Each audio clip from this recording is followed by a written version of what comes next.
Yes, welcome po sa ating pangpitongpong araw ng ating pag-low carb, mga ka-low carb at mga ka-followers natin dyan.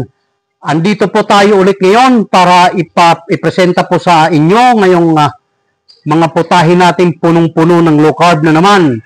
At syempre pa, ito'y paalala lamang. Kung gusto nyo po talagang gumaling, mag-low carb na po kayo. Ito po yung walang halong biro. Ano po? Tested and proven na po ito.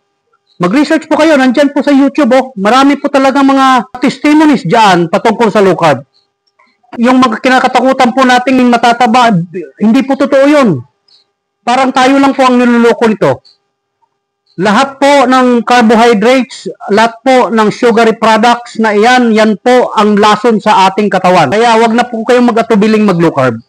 Inaanyayahan ko po kayo, dito na tayo, hindi lang po ito pampapayat, kundi po pampaalis po ng toxin sa ating katawan. Yan po ang low carb.